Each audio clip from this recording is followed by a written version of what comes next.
Have you ever felt like you're missing something? A hidden key that could unlock a whole new level of success and fulfillment? You're not alone. Most of us go through life feeling like we're just skimming the surface, not fully tapping into our potential. But what if I told you there's an underrated social skill that could change everything? A skill so powerful that mastering it could transform your confidence, elevate your relationships, and set you on a path to unstoppable personal growth. This isn't just another motivational speech. This is the breakthrough you've been waiting for.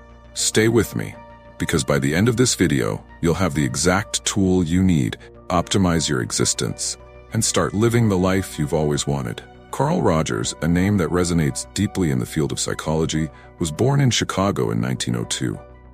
His early years were marked by a strict upbringing, but he found solace in reading and self-reflection. This introspective nature led him to explore the depths of psychology, where he discovered a passion for understanding the human mind.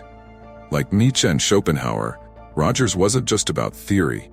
He wanted practical, actionable insights for self-improvement and personal growth. His journey wasn't just about learning.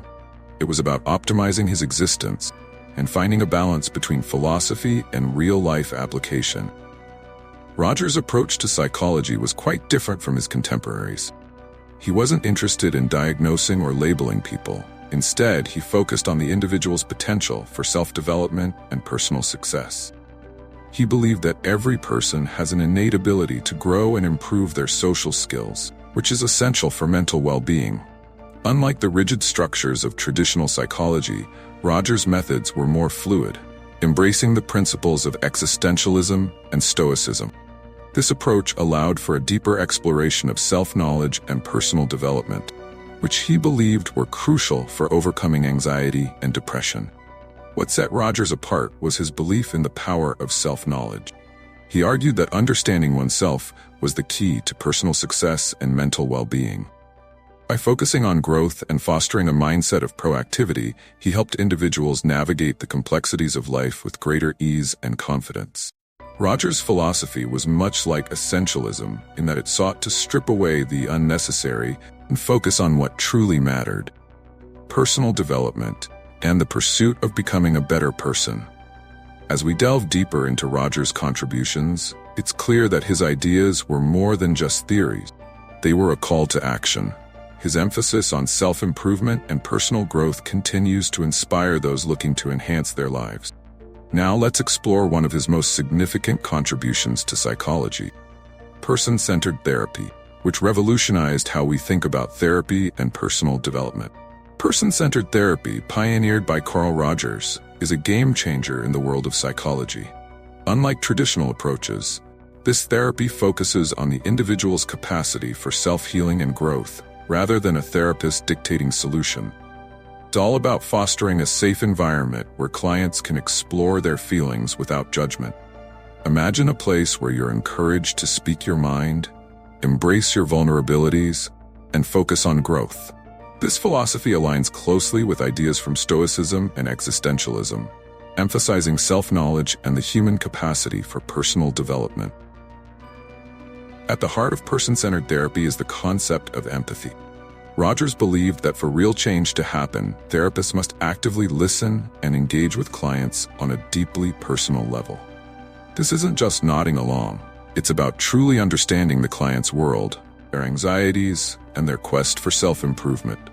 This method is incredibly empowering because it places the responsibility and potential for change directly in the client's hand. It's a bit like digital detoxing, but for your emotions, clearing out the noise to get to the core of who you are. Rogers also introduced the idea of unconditional positive regard. This means accepting and supporting a person regardless of what they say or do. It's a radical concept in a world often quick to judge, yet it's crucial for personal success and mental well-being. When someone feels genuinely accepted, they're more likely to open up, leading to breakthroughs in self-knowledge and personal growth. It's not about being perfect or having all the answers. It's about creating a space where growth can happen naturally. So, how does this translate into everyday life?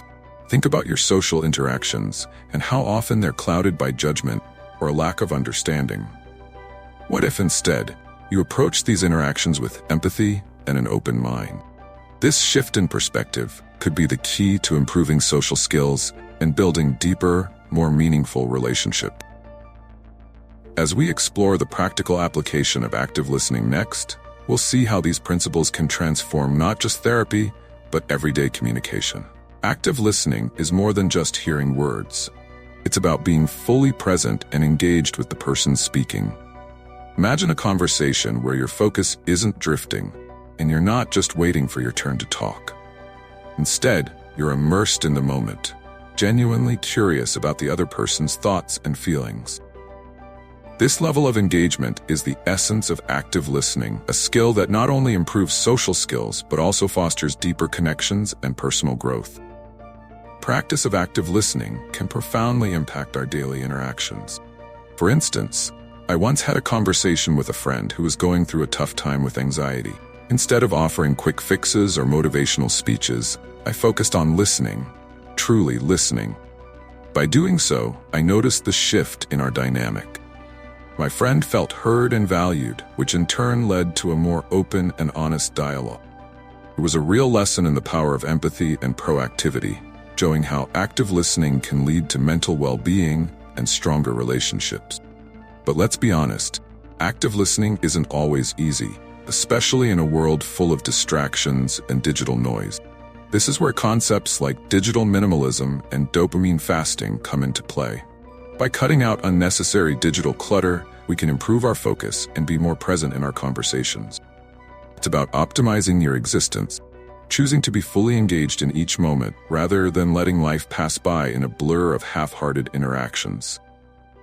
Active listening doesn't just benefit others, it's a form of self-development that helps us grow as individuals. When we listen actively, we learn more about others and ourselves, gaining insights into our own thoughts and behaviors. This self-knowledge is crucial for personal success and navigating life's challenges. Next, let's dive into how these listening skills can significantly impact and enhance our relationships, making them more meaningful and resilient. Active listening isn't just a tool for better conversations. It's a game changer for building deeper, more meaningful relationships. Imagine how different your relationships could be. Every conversation was filled with genuine attention and empathy. When we listen actively, we show others that their thoughts and feelings matter, fostering a sense of trust and understanding. This is especially important in personal development, as it aligns with the philosophy of proactivity, taking conscious steps to improve our interactions and connections with others. In a school setting, for instance, teachers who practice active listening can create a more inclusive and supportive environment. Students feel heard and valued, leading to better mental well-being and reduced anxiety. The same principles apply in the workplace, where active listening can improve team dynamics and collaboration. By listening to understand rather than respond, we can help create a culture of respect and mutual support, which is essential for both personal and organizational success. The impact of active listening also extends to personal relationships, such as friendships and romantic partnerships. Take the example of a couple who decides to practice active listening regularly. They might find that their conflicts are resolved more quickly, misunderstandings are minimized, and emotional intimacy is strengthened. It's about focusing on growth and continually working to understand each other better. This practice can transform relationships from mere coexistence to genuine partnerships, grounded in mutual respect and empathy. But active listening isn't just about transforming others. It's about changing ourselves too. By becoming better listeners, we develop greater emotional intelligence and self-knowledge, which are vital for personal growth. We learn to navigate our emotions more effectively and become more attuned to the needs of those around us. As we move forward, let's explore some practical tools and techniques for mastering active listening, making it an integral part of our everyday lives. Mastering active listening requires practice and a few key tools that can transform how we engage with others. First and foremost, being fully present is essential. This means setting aside distractions, like your phone or wandering thoughts, and focusing entirely on the person speaking.